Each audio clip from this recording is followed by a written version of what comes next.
It is January the 3rd. It is Tech for Senior, season 90, episode 93.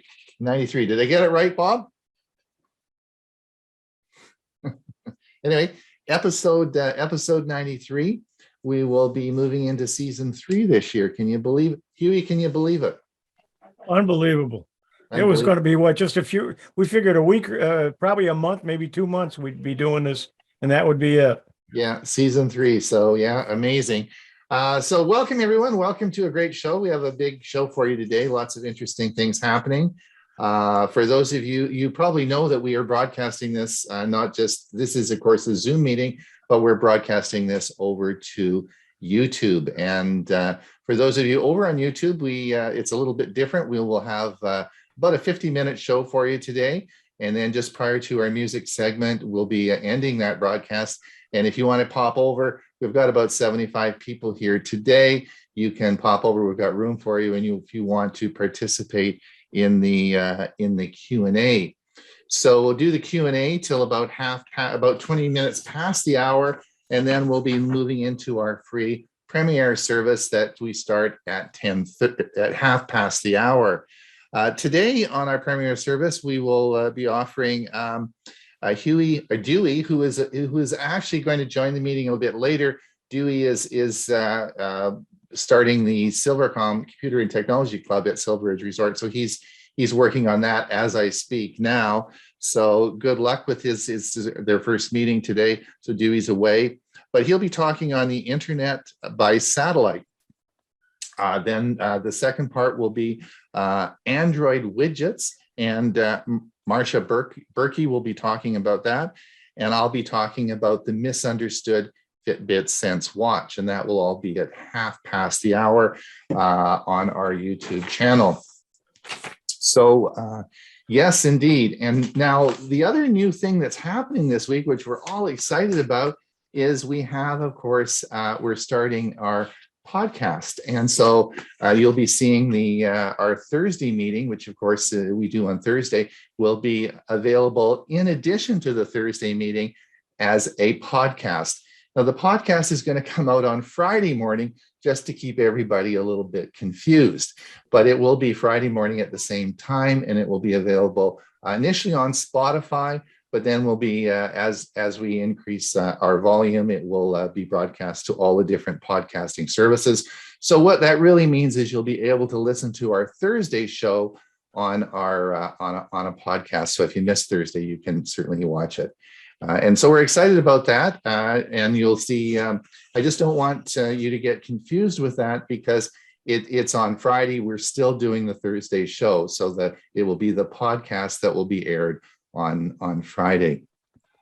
Now, the big news, of course, in January is the Consumer Electronics Show.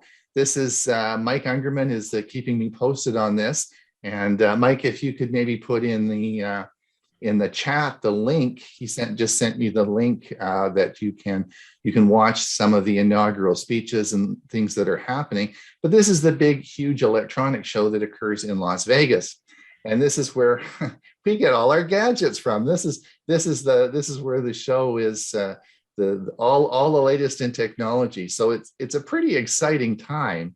So no doubt we'll see lots of things happening this next month. Now I'm going to have a brief intro. I'll say I want to just meet with everyone briefly and say hello, but we have a huge show today, so I don't want to yak too long here, because otherwise we're going to be way over. Hewie, have you been at the gym? Have you been, because on January the 17th, we're having our big Duke. I've been at the gym, getting my muscles going. And have you been working? Oh yeah, absolutely. So I've been doing things that I haven't done in years. All right, so the big debate is going to be on, of course, on the 17th, and that will be, Hewie will be arguing for backing up your hard drive, and I'm going to argue against backing up the hard drive. I'm, of course, going to win, but that's beside the point. And we will see we'll get you all to vote, and you can all have a say in it. So that's going to take up most of our January the 17th meeting. Bob, you've got a big thing for us today. You're going to be telling us all about what happened last year. A look back you think we're going to learn it? Unfortunately, a look back also looks like a look into the future. Do you think we'll learn anything? I hope you have already learned something. This is just a refresher. All right. All right. And then, of course, Ray. Yes. How the heck?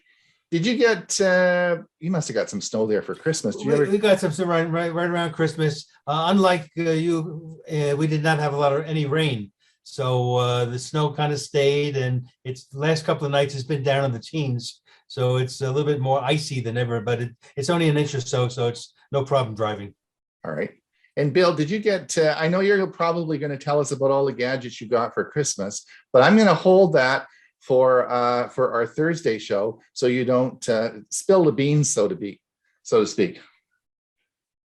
So yes, I think that's. Let's see. I don't think I missed anybody. I want to start the show now because we have some big segments today. So Bob, do you want to get going with yours? Here is the Avast Security News recap for the year ending 12/31/2021. It's 2021 in review. January 2021 recap. January 1st, 2021, T-Mobile data breach, exposed phone numbers and call records. T-Mobile has announced a data breach exposing customers' proprietary network information, including phone numbers and call records. January 8th. Beware of second stimulus check scams. Some scams also try to trick the user into paying a fee upfront in order to receive the check. January 15th. Microsoft source code allegedly for sale on SolarLeaks website. The SolarLeaks website claims the data for sale is that which was stolen in the attack. January 22nd. How the SolarWinds attack opened a Microsoft 365 cloud breach.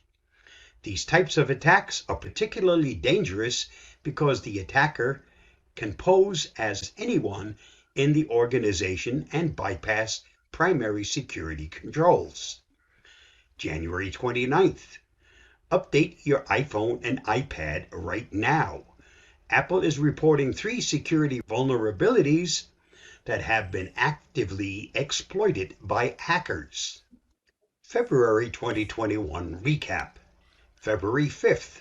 Better Business Bureau warns against posting pics of vaccination card. The BBB reminded the public that the COVID-19 vaccination cards contain self-identifying information that can open one up to identity theft. February 12th.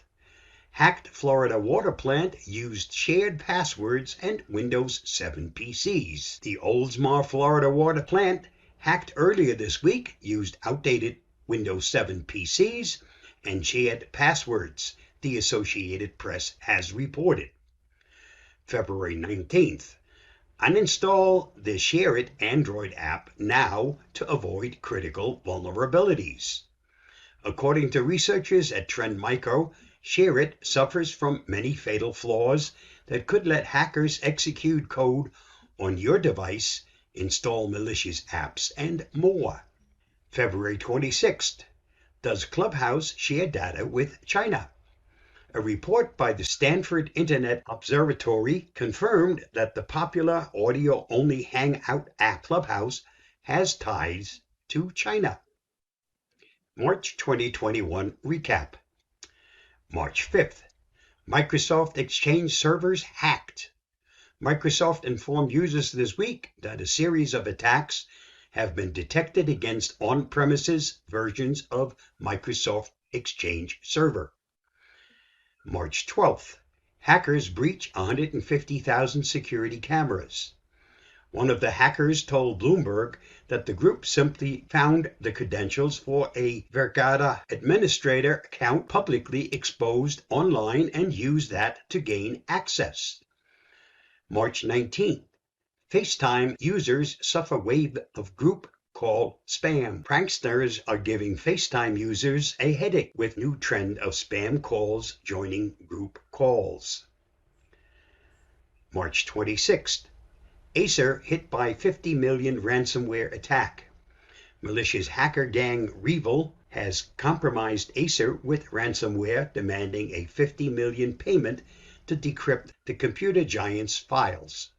April 2021 recap. April 2nd. Ransomware gang wanted $40 million in Florida schools cyber attack. The computer system of one of the nation's largest school districts was hacked by a cybercriminal gang that encrypted district data and demanded $40 million in ransom. April 9th. The Facebook data leak. What you should do today. Over the holiday weekend, we learned that over 500 million Facebook users' personal data, including phone numbers, was leaked online. April 16th. Scammers target funerals for COVID-19 victims. Phishing emails are already circulating, posing as the government offering to get people registered for assistance. April 23. TikTok sued over data collection of children. April 30th. COVID ushers in new era of cybercrime. The report suggests that the solution to this new era of crime comes down to 3 key pillars within a company: people, processes, and technology. May 2021 recap. May 7th. Hundreds of millions of Dell computers at risk. Sentinel Labs has discovered 5 high-severity flaws in Dell's firmware update driver, impacting Dell desktops, laptops, notebooks, and tablets. May 14th. Colonial Pipeline reopens after ransomware attack. The largest petroleum transport company in the United States, Colonial Pipeline, has resumed business as usual this week after halting all pipeline operations last Friday. May 21st. Insurer against ransomware payments gets hit with ransomware. Just a week after announcing it would no longer cover ransomware payments in France, global insurance company AXA has been hit with a targeted ransomware attack. May 28th. Bose notifies employees about ransomware attack. 60 days after it was detected, audio tech giant Bose notified affected employees that their HR data had been involved in a ransomware attack. June 2021 recap. June 4th. White House suspects Russian ransomware group in JBS attack. JBS, the world's largest beef producer, reported that it had been the victim of a ransomware attack. June 11th. Global crime sting. Some 16 countries were involved in the operation that was headed by the FBI and Europol, along with Dutch and Swedish police. June 18th. A single CDN error took down websites across the globe. Fastly experienced a configuration error which caused some major websites such as Twitch and Reddit to go down globally for almost an hour. June 25th. Data thieves offer victims data to rivals. Illegal data selling group Marketo emailed their victims' competitor companies to offer a demo pack of the stolen data. July 2021 recap. July 2nd. Microsoft signed a driver loaded with rootkit malware. Bleeping Computer says Microsoft has confirmed that it signed NetFilter, a third-party driver for Windows containing rootkit malware that circulated in the gaming community. July 9th. Revil ransomware attacks systems using Kaseya remote IT management software.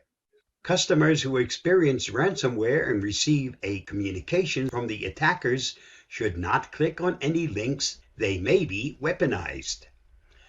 July 16th. Notorious ransomware gang Revil mysteriously disappears after causing global havoc. After causing international mayhem, a notorious cybercrime group appears to have disappeared.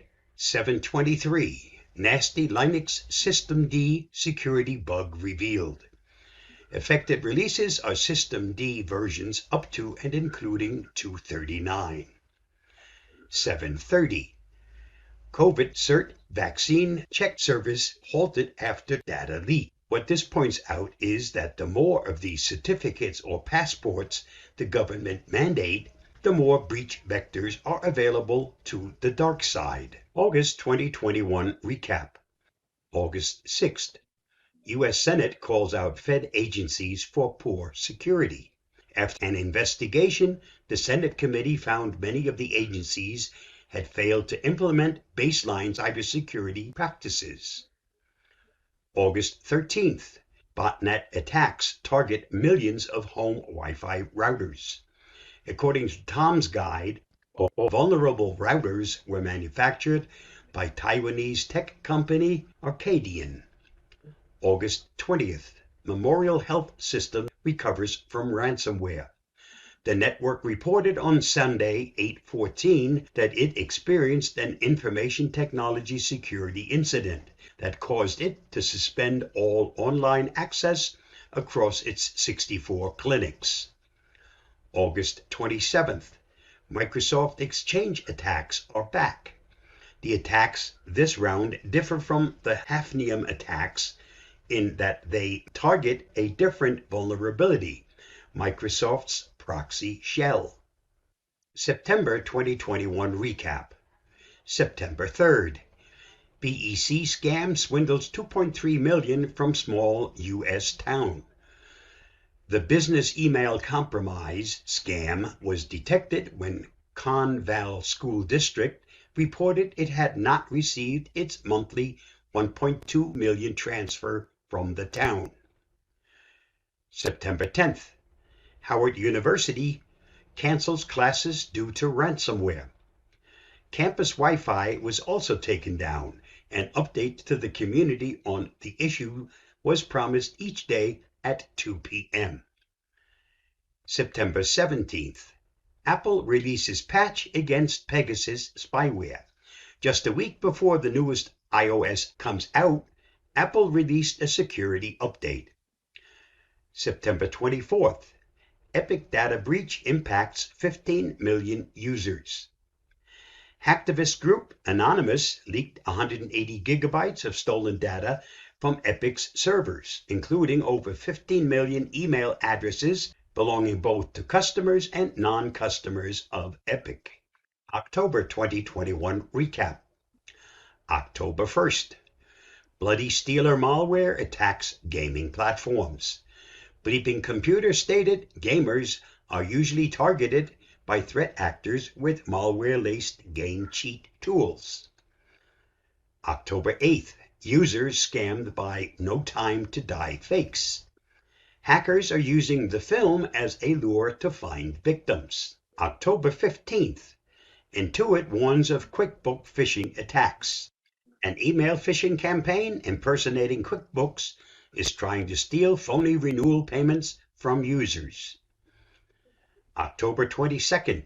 Massive campaign uses YouTube to push password-stealing malware. Widespread malware campaigns are creating YouTube video to distribute password-stealing Trojans to unsuspecting viewers. October 29th. FBI issues PSA to warn of unemployment benefit scams. The fake websites prompt victims to enter sensitive personal and financial information. November 2021 recap. November 5th.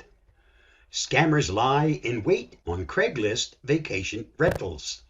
Scammers had pulled photos from other sites like Zillow or Vrbo to create phony rental ads where they would require prospective renters to pay by bank transfer. November 12th. Robinhood hack leaks millions of names and email addresses.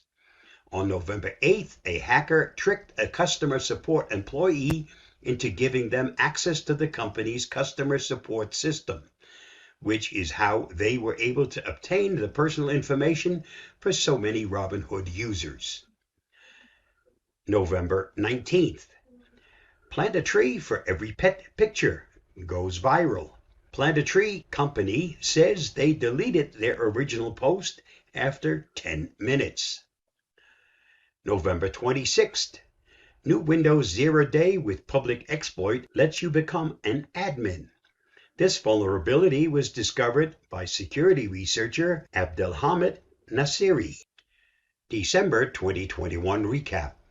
December 3rd. Malware on Google Play downloaded 300,000 times. Researchers have found that 12 apps downloaded more than 300,000 times from Google Play were scams that infected devices with malware. December 10th. Scammers pose as crypto support on Twitter. A crypto support bot scam discovered in May has now increased and widened its breadth of targeted cryptocurrency users. December 17th. Hackers start pushing malware in worldwide Log4Shell attacks. Threat actors and researchers are scanning for and exploiting the Log4j Log4Shell vulnerability to deploy malware or find vulnerable servers. Stealthy blister malware slips in unnoticed on Windows systems. One of the payloads that the researchers call Blister acts as a loader for other malware and appears to be a novel threat that enjoys a low detection rate. December 31st. A recap of each weekly security news roundup during 2021. And that wraps up this Avast Security News recap of 2021. Stay safe, stay secure, and I'll see you next week. Bye-bye. Thanks, Bob. Wow, that was pretty great. Yes, thanks so much. Took For a while those to of put you, that together. yeah. So tell me this year's going to be better. Wish I could, but I can't. Just let you know, Bob, not only does he do security videos, but he does a lot of videos on everything.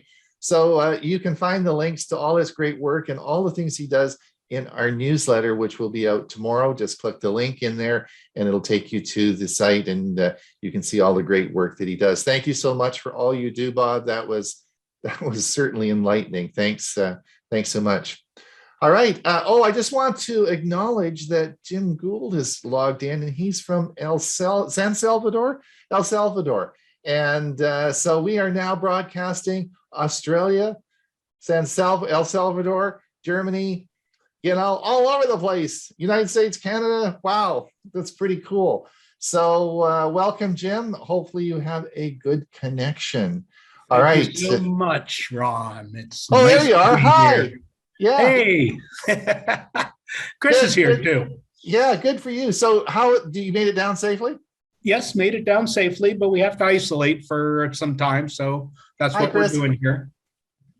Yeah.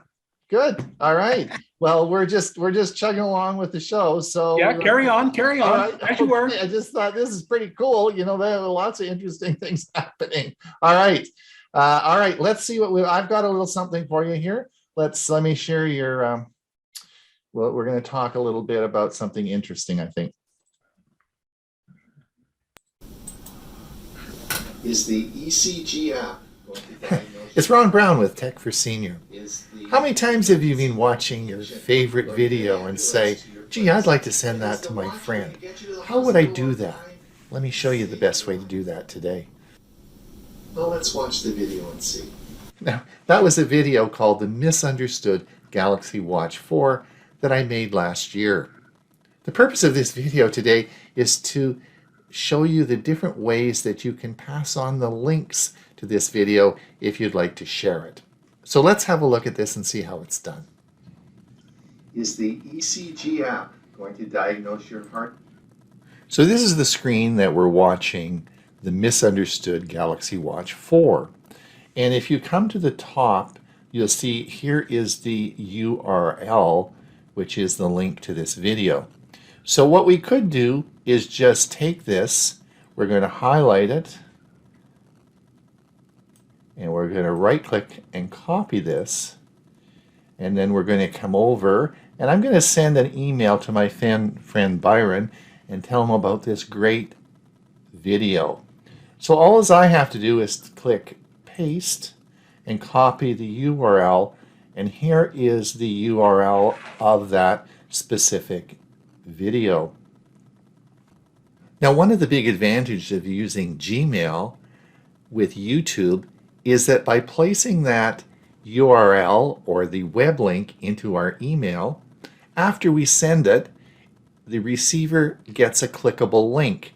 In other words, this automatically makes a link that you can click and it will take you right to the video. So let's watch how this is done. We now have sent the email and you'll see a clickable link. Let's click this link. And is the ECG app going to diagnose your heart? And here we have the video playing. So that is the first way in which you can send the link to your friend. All right, let's look at the second way. In the email I've shown you now, I've added a text saying, Byron, you must watch this great watch video. Okay, so what I'm going to do is I'm going to highlight this. And I'm going to come down now to this little button at the bottom. It says Insert Link. I'm going to click this. And now I'm going to paste that URL here. We can even test this by clicking this button here. And it will show us that the test link is okay. And now I'm going to say OK. And now we have created a clickable link, but it's not. And now we've created a clickable link, but is related to the text that we've put in. So you just click on this text and it will play the video. This is called an embedded link. Lots of fun to do this, and it looks much nicer than the one above. Let's see what it looks like when Byron gets the copy. All right, now we've sent this email to Byron, and you'll see that this is the URL link, and this is what it looks like. And then this is the embedded link. Click this. So you could click either of these two links and they will take you directly to the video. All right, let's look at our email again. In this email, I've now added, Byron, watch the below link for a great video. So now I'm going to insert a link below here, but let's go and find out where the link. We've now come over to our video, and I want you to come down to the share option here. We're going to click share, and what we're going to see is this is the URL identifier for that video, but there's a unique, if you want, serial number or identifier for that specific video that you'll see after it says YouTube. And what we're going to do is I'm just going to now place this underneath Byron. Now what I want you to look at carefully here is this is an embedded link. In other words, we didn't have to actually embed the link. This is a special link that Google has made available that will automatically embed itself into your email. So this is a clickable link. You actually can save some steps. Also, if you come up now to our Chrome browser and you click just that link, no www or anything like that, and we hit enter, guess what you're going to find? You're going to find here's the video. So it is a searchable link just by that unique identifier. All right, here are the three ways in which we could send a link. I sort of like the middle one. You can choose on which you prefer. But just remember, if you look at the third option I showed you, this is a unique identifier link that you can use in your website design. And in most cases, just by typing this identifier in, you'll be able to embed the link. All right, let's the fourth way of sending this to Byron. We're going to come back to our video, and as we come down, we're going to see, remember we did the share button before, but now we're going to do the save button. So let's click the save, and this is going to bring up this menu. And I'm going to create a new playlist. So let's click create new playlist, and I'm going to say videos for Byron. We're going to make this unlisted so only Byron can see these. And now we're going to go create.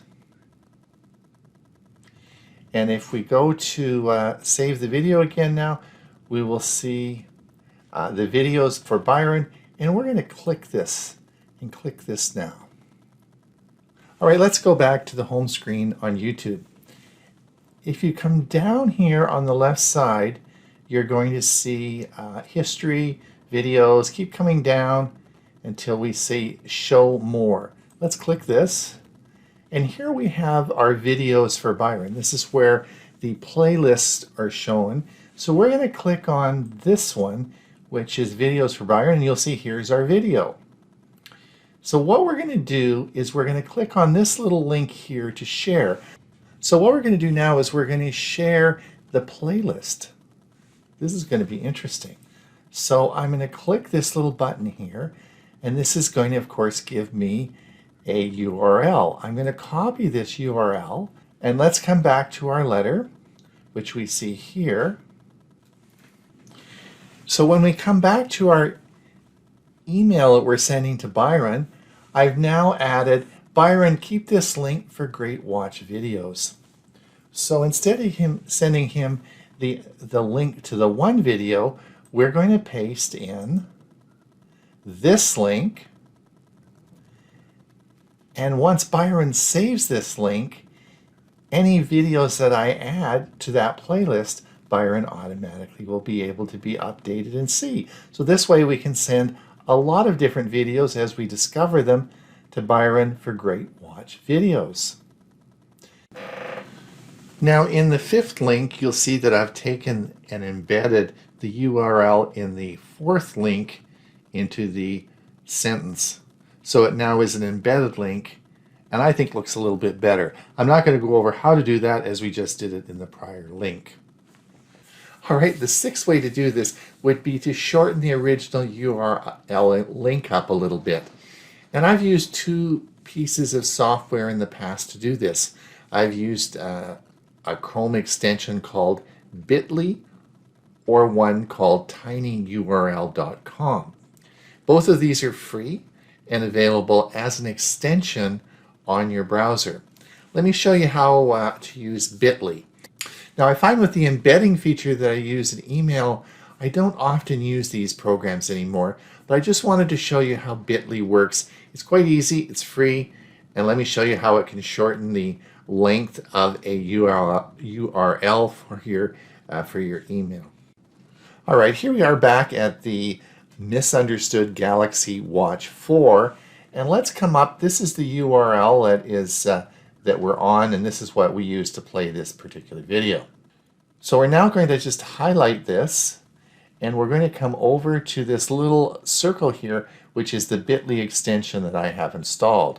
We're going to click this, and this is the Bitly extension that pops up. Now we can title this, and we can title this as the misunderstood. We'll just call it the Galaxy Watch. And I'm going to copy the extension. I'm going to copy this. This is the shortened URL. I'm going to copy this now. So we're going to take this link we've copied and bring it over here to our email that we're going to send Byron. And we're now going to paste this in. And as you'll see, this is a shortened URL as compared to this original long link that we have. And this would, of course, could be embedded into a link as we've shown you before, but this is a way in which you can shorten up the link by using Bitly, or you can also use tinyurl. All right, let's look at our final email we're going to send to my friend Byron. You see it, I've done it 6 ways now. The first is we put the link, the exact URL link of this video, which you'll see here in example number 1.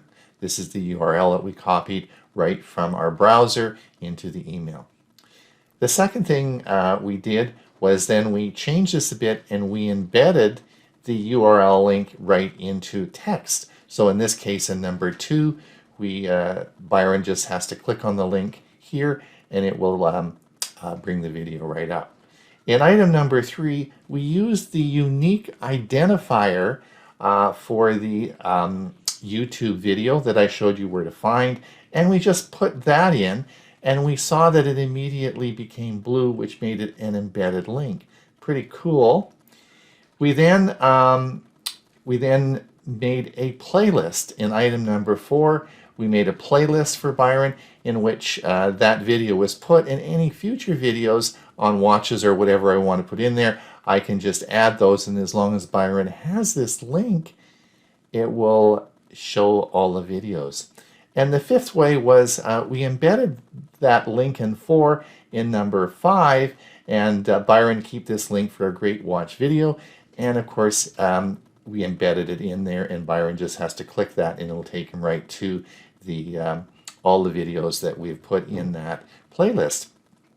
And item 6 is, of course, we shortened this original URL up with using a software called Bitly, and we created this shortened link here. Now, in fact, when you do send this link and we do send the email out, it will turn blue and it will be an embedded link automatically with Bitly. Those are the 6 ways in which we can use links in Gmail. Ron Brown with Tech for Senior. Please remember to like and subscribe. All right, so there we go. And that will be, Byron, you're going to get an email. There you go. And that will be up and running. I'll have the video up shortly, and if you want to replay it and look at it again, it'll be there for your future reference. Good news, Dewey has now joined us. Hopefully the meeting went well, Dewey. You're just in time to hear your segment. We're going to play it. Very good. I'm looking forward to hearing myself. Okay? Yeah. How did the meeting go? Did the meeting go okay? It went quite well. Okay, good. We'll talk later about it. Well done. All right, let's see what Dewey has to say.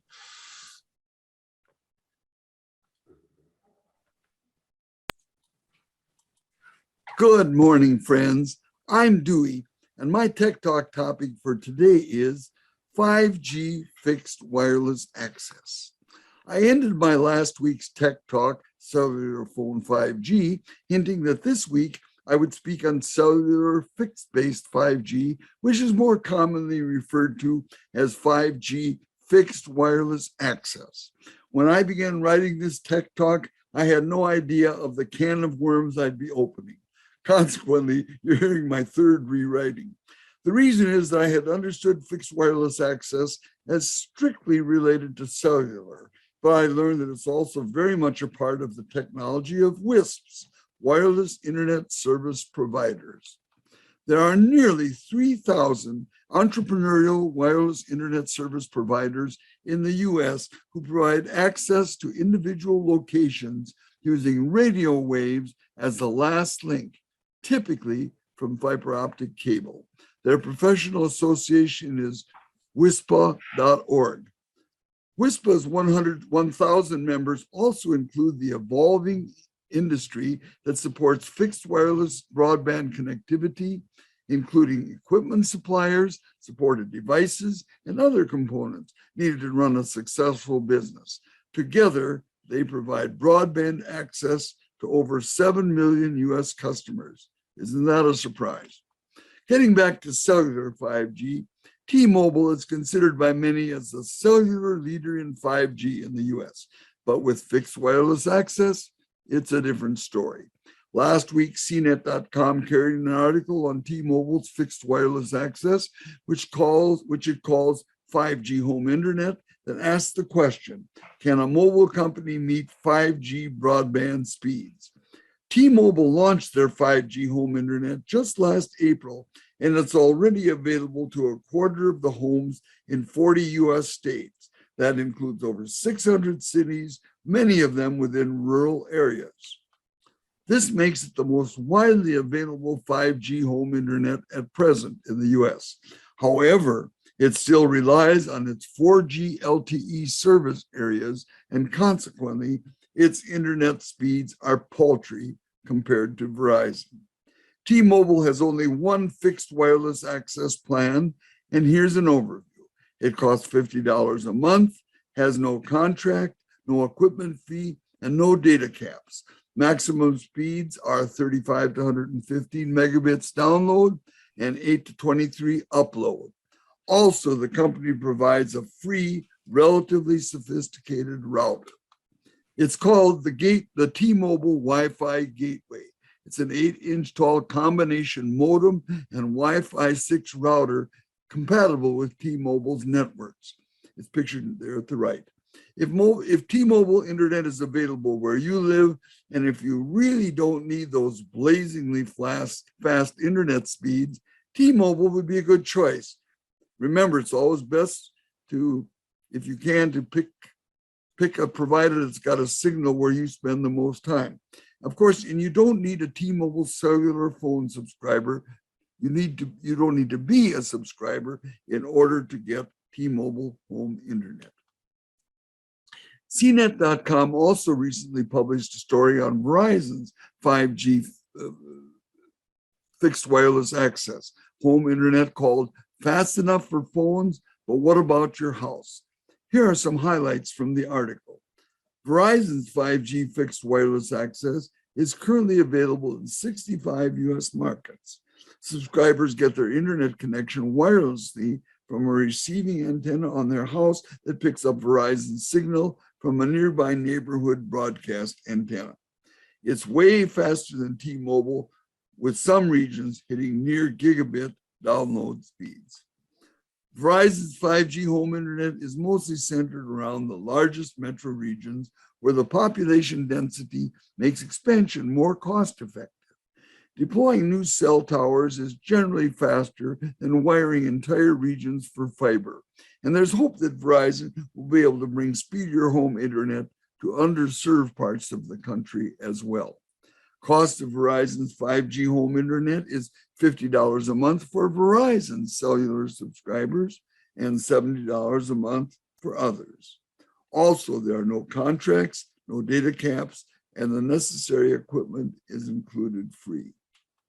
Also, if your current ISP charges you an early termination fee, Verizon will cover it up to $500, very generous.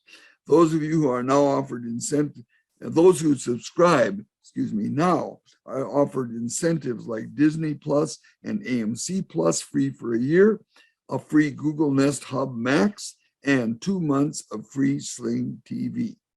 Online orders for Verizon Home Internet receive a $100 credit on their bill. I spend a good deal of time researching AT&T's fixed wireless access, and quite simply put, AT&T does not seem to be in the same league as T-Mobile and Verizon. First of all, AT&T's offering is available only in select areas of 21, mostly southeastern states. Secondly, it appears that AT&T has done little, if any, building out of the transmitting antenna towers and home or business reception equipment necessary to be deemed a provider of fixed wireless access. Consequently, we'll move on and take a look at what's happening in Canada. 5G fixed wireless access is available in Canada as well, but primarily through wireless internet service providers. Rogers is an exception, offering unlimited rural fixed wireless access internet broadcast from towers to a receiving antenna installed on homes. It's pricey. It costs $100 a month for 25 megabits per second down and 5 megabits up, and there's no cap. Not terribly fast, but there's talk of it doubling. TELUS Mobility offers their Smart Hub, pictured at the right, saying it provides fixed high-speed internet access for rural households. They go on saying, plug the TELUS Smart Hub into a power outlet, insert an active SIM card, and get access to high-speed 3G HSPA, internet connection and voice services within minutes. Note that TELUS called it fixed high-speed internet access and that it featured high-speed 3G HSPA internet connection. Well, HSPA is high-speed packet access, a third-generation mobile broadband communication technology that offers a maximum of 14.4 megabit per second. I guess that ain't quite high speed, huh? Obviously, what TELUS offers is not 5G cellular fixed wireless access, but their own service as a WISP, a wireless internet service provider. A third quarter report by Preseam.com titled Bridging the Digital Divide, Wireless Internet Service Providers in Canada and Their Contribution stated that Canada consistently ranks among the top 15 countries in the world when it comes to fixed broadband speeds. The report went on to say that unfortunately, this doesn't include all Canadians. There are many regions and communities in the country that don't enjoy fast home internet access. This has led to a widespread digital divide across Canada, which significantly limits growth, opportunities, and prosperity for many, according to the report. Fiber to the home is how 35% of Canadian households currently access the internet. Though approximately 1 million Canadians still don't have access to broadband, the situation is gradually improving, with 26% of rural households now relying solely on fixed wireless internet access, for broadband. Preseam.com concluded by stating that there have been numerous advancements in fixed wireless access technology over the last decade. As a result, wireless internet service providers can now provide fiber-like internet speeds to customers. These speeds range from a low of 25 megabits per second all the way up to plans that offer speeds of 1 gigabit per second in some areas. Ron Brown likely enjoys his 1 gigabit service because of one of these WISPs. Well, that's my Tech Talk story for today. And unless you find fault, I'm sticking with it. Well, thanks for watching. Have a great day. Stay safe, and the good Lord willing, we'll see you next week. Thank you so much. That was great. Very interesting. We might have some more talk about that in the question and answer, but we have to get to Hewie. Hewie, where the heck are you? I'm here. Oh, there you are. You're ready to roll?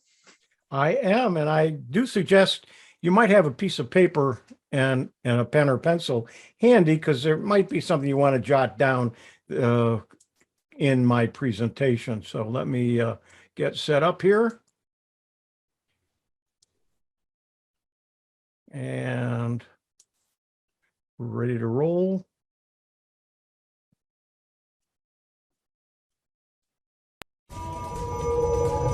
Tech for Seniors present the website of the week with Hewie Poplock. Please like this video and subscribe to our channel. Website of the week number 7. I'm Hewie Poplock. Today we're going to talk about This Person Does Not Exist. Which one of these are not real people, but were computer generated? On a scrap piece of paper, mark the numbers down. I'm going to show you several slides. Here's the next page. Mark down any you think might be fake. Again, mark down any numbers of any that you think might be fake.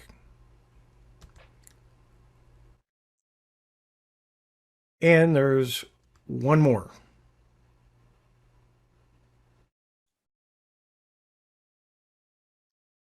So, how many did you get? 1 per page or 5 per page? More than 5 per page? Well, the answer is all of them are fake. Yep, even me. All of these pictures were generated by computers and not pictures of real people. Generative adversarial network. Here's the definition.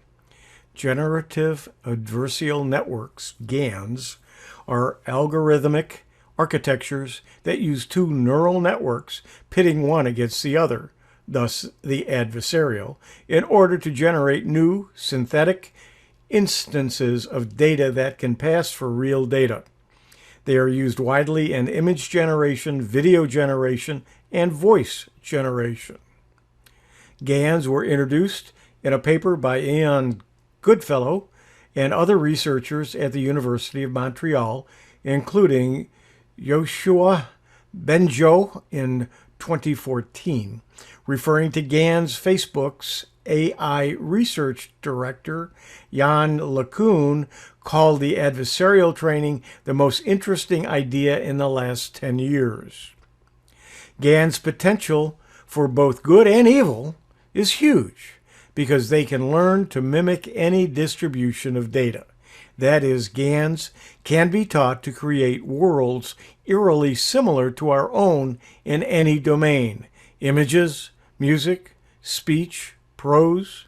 They are robot artists in a sense, and their output is impressive, poignant even. But they can also be used to generate fake media content and are the technology underpinning deepfakes. In a surreal turn, Christie sold a portrait for $432,000 that had been generated by a GAN based on open source code written by Robbie Barat of Stanford. Like most true artists, he didn't see any of the money, which instead went to the French company Obvious.o. In 2019, DeepMind showed that variational autoencoders, or VAEs, could outperform GANs on face generation. If you're interested in how all this works, take a look at the following articles. And these articles will be listed below the video. Now, some good uses of GANs pictures: test websites, test or demo social media accounts, presentations, photos for PowerPoint or Google Slides, or maybe perhaps writing a book or story.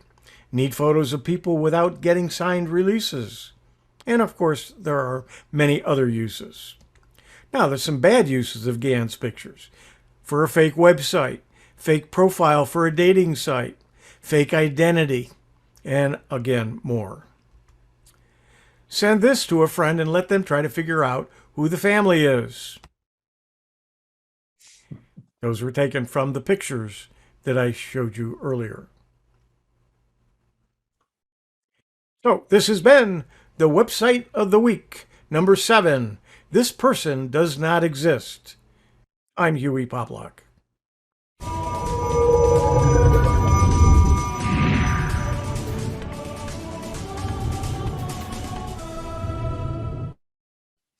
There you go. Well, we probably have some questions about that in our Q&A. Thanks, Huey. For those of you who are over on our YouTube channel, it's time to say goodbye. We're just going to start our audio section, our music section. So we'll see you same time next week.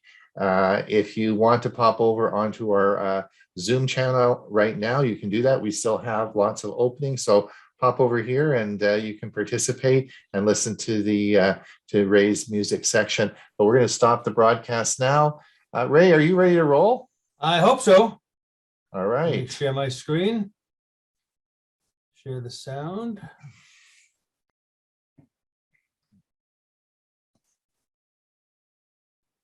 Okay, Rick, this is 3 days after New Year's Eve, and I needed to come up with a song to play 3 days after New Year's Eve. So I decided on one with the title, After New Year's Eve. That couldn't be more appropriate, right? So this time I needed to go back to my roots in New York City and the year 1957, when the vocal group The Heartbeats recorded this song as a 45 RPM single. We remember 45 RPMs. It was a follow-up to 1,000 Miles Away, a song that at the time was a minor hit, but has really become a doo-wop classic. Now, as a young teenager, I was able to see the Heartbeats perform at the legendary Alan Freed rock and roll shows. And then in 2006, I took a month-long cross-country road trip, included a stop in New Jersey, so I could attend a special 50th anniversary reunion concert with all the original members of the Heartbeats, except the lead singer, James Shepard, who passed away in 1970. Now, the bass singer of the Heartbeats was Raleigh Roker. And if you look at the picture, he's the second from the left. I met him on a few occasions over the years. So when the Heartbeats disbanded in 1960, he went on to have a successful career in the music business in Chicago and Los Angeles. He was a record executive, a producer, and publisher. He died in December of 2015 at the age of 78 after brain surgery. Now, my favorite remake of After New Year's Eve is by Kenny Vance and the Planetones. And that is the clip I'll be playing today. Now, that's an unusual group name, Planetones. That was taken from the 1978 movie American Hot Wax. That's a fictional but realistic storyline of Alan Freed. This is played by Tim McIntyre. And now there's minor roles by Fran Drescher and Jay Leno. And those two combating in the movie are worth the price of admission just to watch this flick.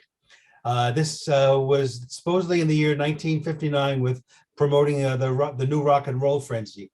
Kenny Vance stars in the movie as Professor LaPlano with his band, and behind the scenes, he was also the music director. Now, Kenny is best known as a founding member of Jay and the Americans, and later for his music contributions with other films and TV shows. So Kenny became pretty popular, and in 1992 started touring. And this continued for many years until he had to stop in 2014 due to health reasons. I've seen Kenny Vance perform numerous times, including a show I helped produce in Los Angeles in the 1990s. So I'm going to include in the chat box links to both versions of After New Year's Eve, and also a link to the movie American Hot Wax. The entire movie is on YouTube. I watched it last night. Quality isn't all that good, but I think it's worth a look.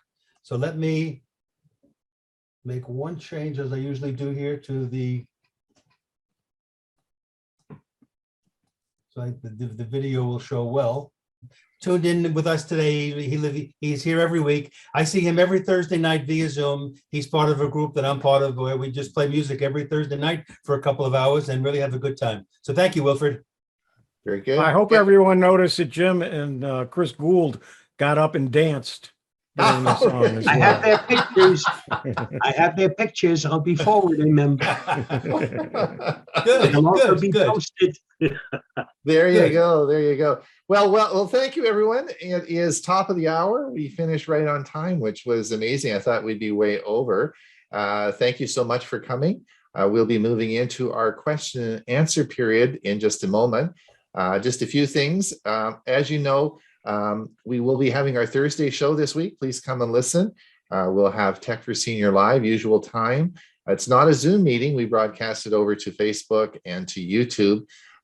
So just you can go there and you can participate and have some fun with us. Please watch if you are a podcaster and you're listening to our podcast. I'm all ears. New service we're starting this. It'll be out on Friday. So if you are listening for a podcast, please give us a consideration. And I'd really like your feedback on how you think it is and how you think it's a new experience for us. So it should be fun and lots of interesting things to happen. At half past the hour, we'll be doing our, of course, premiere service. In the chat, we had people saying, what is your premiere service? I want to thank Murray for posting the link in there. I have done a complete video on that, and Murray put the link in there. Thank you, Murray, for doing that. Again, this is where I go for, and I cut out sections from 1 year ago, what we did, and I make it into an abridged format to go over again and review, and you can use it in your computer clubs or for whatever purpose that you want. So it'll be starting at half past the hour if you want to pop over there and have a look at it. Again, thank you, Murray, for posting the link in the chat. That will send you over to a YouTube video I've made on exactly how to do all those things. All right, let's get to our question and answer. As you know, there's a lot of people in the show today. If you want to be heard, if you just go down to the little reactions button, click on reactions, and you'll see you can raise your hand. And when you raise your hand, it pops you up to the top, like Greg is there, and he's right on the top of the list because he had his hand up first. So we're going to talk to Greg, but if you want to talk, please do that. Just raise your hand and we'll get to you. Greg, do you have a comment or question? I have a comment. I think you guys have put on a great show and you're a great benefit, especially to me. Anyway, I really appreciate that. Number one question, it doesn't have anything with the show today, but it's about Cardio Mobile. Do I have to join it? We're going to buy one. Do I have to join it? No, you don't have to join anything. There's no cost to it. I think in the registration process, you register at a website, but that's sort of just that, but there's no fees or anything like that. Unless, of course, you want let me explain what Cardio Mobile is. It's a device that you can purchase, and it does an ECG, just like the ECGs that are done on watches, same principle. And it's been around for a long time, and it's made by a company called AliveCore. And so there is no, Greg, there is no ongoing costs. You just purchase it, and then there's an app on your phone that you'll connect the device to, and but there is no ongoing cost. Well, on the site that I was on to buy it, it wanted to know if I wanted an annual fee of it for $69. And I didn't buy it. I just thought, well, I'm going to ask Ron. No, the annual fee is if you want the ECGs, I don't know if they want the ECGs to be interpreted, or I can't remember specifically, but you don't need to. The device interprets the ECG and tells you whether you have atrial fibrillation or not. You can save the ECG, send it to whoever you want, and then there's no cost involved in that. Hey, thanks for your help and guidance. Okay. And oh, by the way, we like praise and we like kindness, so keep it up. Hey, one other question. Do we put the donations in the coffee mug again each year? Yeah, we're going to talk about that. I'm going to talk about that next week. I was going to talk about it this week, but we got too big a show, so I'll discuss it. But yes, we're going to talk about donations, and that certainly would be something we're hoping for. But I'll mention that next week. Carl, go ahead. Hey, Ron, I wanted to thank you for your coverage of YouTube. I love watching YouTube. And I never knew some of the other ways that you can use those features on YouTube to save and share. That's really awesome. One of the things I was surprised and I love Dewey because half of my career was in wireless. And so I look forward to these shows every week. But I want to mention, Ron, you did not mention a lot of times when I would copy a link, like a YouTube link, and if I pasted it in my email and sent it, I had to make sure that I did a carriage return at the end. Otherwise, it would not be an HTML when they received it. Yeah, I don't think that's true anymore. I think that I'm not hit enter. You want to do a carriage? I'm not sure. I mean, that would be something I would normally do anyway, but I don't think so. I don't think that's currently the case in Gmail. Now, I know that a lot of you will probably want to watch that video again, and I just have to tell you, I made a mistake on that. And one of the mistakes I made was it was a complicated video to do. There's a lot of changes, intros, extras. There was some animations and a lot of things. And one of the mistakes I made that I realized after I did the whole thing was I've got all my personal information on the bottom of the email. and so I thought, darn it, so then I went back and I tried to blur it out. And with all the animations that I'd done, it was going to take me forever. And then I thought, I'm just going to publish it last night. So it was supposed to be published this morning. And then I thought, oh, I don't want to do that because it's just got all my home addresses and all my home phone numbers on. And once it's published, it goes out to, of course, the world. So I've got it back now, and I'm going to redo and so I can white out my personal information, and it'll be back up probably in a couple of days. So it'll be back up as a video that you can watch on our channel and use it as a reference for future things that you want to do. Dave, go ahead. You're muted. Yeah. Listen, I just wanted to make a comment. I want to be able to get onto these meetings using the Portal TV.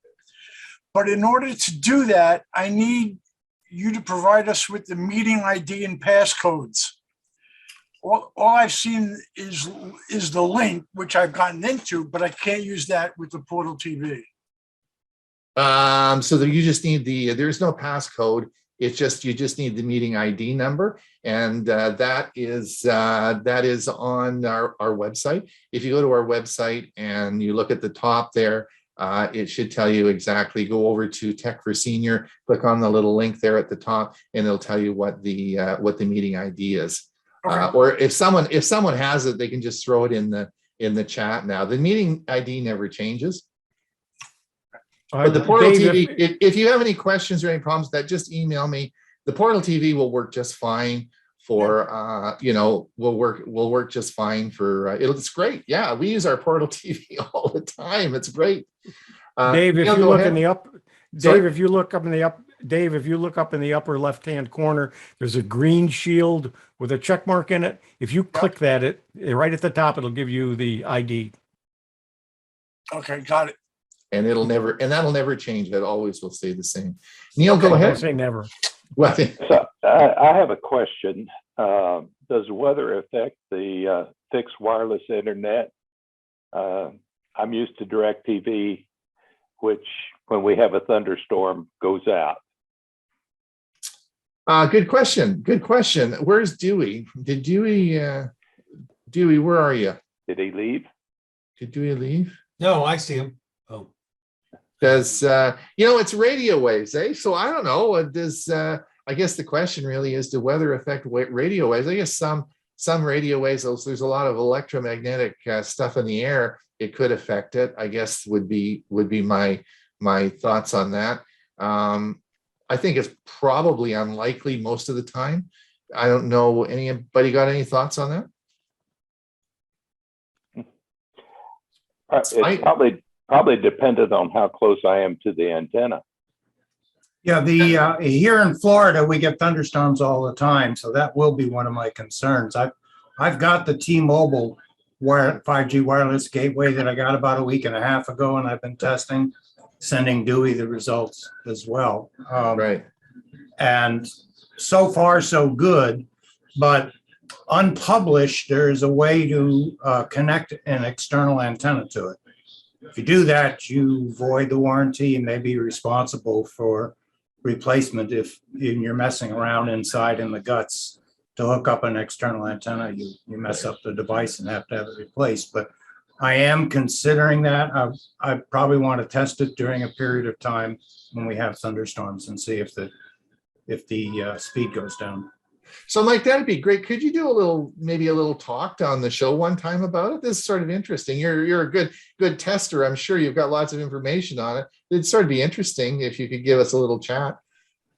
All right. Well, maybe Dewey and I could do it together or something. Yeah. I have sent him everything that we've done. Yeah, that'd be cool. That'd be great. Thanks, Mike. Yes. Did you have any other questions at all or anything? No, I'll lower my hand. Okay, great. So Hewie, are we going to be able to make, I want to look nicer. Can you redo me or something like that with that program? No, that program, actually, you just push a button and it puts a picture up. You can't even say, I want a kid, I want an older man, and so on. So what I had to do for all those pictures, I had to keep refreshing the screen, do a screen capture, and then keep doing that for all 34 of them. So it just creates one. You don't know what it's going to create. Oh, interesting. But I've now got a collection, so I can use them for various purposes. Very interesting. Are you going to use one of those for the big debate that we're going to have? Are you going to have all those testimonials up there? I might do it to hide your face, because you're going to be the loser of the debate, and I don't want to see you so sad. So. All right. Very, very interesting. No more questions? We have some questions on the all the great stuff that was covered today. Anyone get an interesting gadget for Christmas, whether you've tried it or not? Have you gotten it? Carl. Wasn't there an app on the phone where you could have your face substituted for some other actor or character in the Yeah, video? yeah. Dewey, I think Hewie did a talk on that, didn't you? Where you could do a face substitution. Yeah, you're right, Carl. There are. Yeah, for sure. No, I didn't do one on substitution. Terry, go ahead. I live in Oklahoma City. We have tornadoes coming through. Built a new house and Cox hadn't laid their line yet. So we did a satellite type thing. And when we had tornadoes coming through, I lost reception, and that is not one time I want to lose reception. Just thought I'd make that comment. Yes, indeed. It would be that'd be a real pain if you had this set up and then you lost it with that. It wouldn't work well. January 1st, we had our first snowfall. And one of the side effects from snowfall, if you have a dish and the snow is heavy and wet enough, you have no more TV. Kiss it goodbye. The nice thing is I was just able to go over and stream through my internet access, but the TV didn't work, not with the dish. Diane, go ahead. Diane, go ahead. Bob, years ago, I had a friend here that got one of those dishes when they very first came out. He sprayed it with Pam, and he never had any ice problems at all. Diane, go ahead. Hi, can you hear me? I can. Yes, somebody asked, did you get any new toys for Christmas? And I like tech toys, what can I say? So I always give my husband hints, and I always give him an idea, and usually I get it, whether I know what it is or how to use it. And I haven't used it, but maybe someone else has, and it's called the Intelligent Reusable Notebook. And I saw it on Amazon, I believe, and other places, but I haven't tested it yet. But I'm very digital, but I also like to make notes. So and I have part-time jobs so I have to keep track of everything. Anyway, unless I'm misunderstanding, apparently you can use this. It's flexible. It's like paper. I guess I should ask also, is anyone familiar with it? But you can write on it, and then it comes with friction pens. A lot of artists use these. But anyway, after you make your notes and you scan them or you send them wherever you want them, you microwave this and the notes disappear. Microwave it. Huh? Well, that's what the instructions say. Really? So has anyone else received it and tell me whether it works or not? Will you It keep us wasn't that posted? expensive. Will you keep us posted? Sure. Yeah. What's it called, Diane? It's called, here's the package, Rocket Wave. Yeah, Rocket Book. Wave. And Rocket Book. the Intelligent Reusable Notebook. And yours And does. it came with one friction pen. Now, I paint and I'm an artist, so I'm on a lot of painting videos, but friction pens are often used. Let me see, how did the girl use that? Anyway, you could trace your outline or draw something, and then before, when you painted it, then you make it disappear by eraser or something, however friction pens work. I don't sound like I know what I'm talking about because I really don't. But anyway, I had to buy more friction pens, so I got all these. So anyway, it has to be used with a friction pen. Now, I think Jim, probably Chris, I think Chris Gould has one. Chris, do you have one? I do, but and as much as I am into digital stuff, and I just couldn't get into using it. One of the first days I used it, I mistakenly used a regular pen. That ruins the page. Right. So yeah, it was a great idea, and if you can get yourself to use it, I think it sounds wonderful, but I just couldn't. Well, I bought this, got this little attachment that fits onto the side and it holds your pen. So that might be another way to not use another pen, but I understand exactly what you are talking Read about. the directions. It's important to read the directions. Use technology. What Are a you saying you concept. didn't read the directions? It's even more important to follow directions. Oh, yeah. So At least the first time. yeah. So just a minute, Ray, when you came to give us a talk at our club a few years ago, I gave you a gift. I gave you, and was that not the rocket calendar? Yes, it was. Oh, Yes, But I gave at you the that as a- time, I had a Windows phone and it only worked with Android phones, as I Wow. recall. So I put it in the closet. Now I do have an Android phone and I'm embarrassed to say it's still in the closet. But I do have it. I do have it. And now maybe I'll actually take it out and see if I can make it work. All right, okay. That's And good. Bill James put a link in the chat box to the Amazon location of that product. Have that. All right. oh, thank you. There you go. We have only 1 minute left. Sunday, do you have a quick question or comment? I was just going to say that I have a rocket book is the title I purchased it under. There's a lot of YouTubes on using them.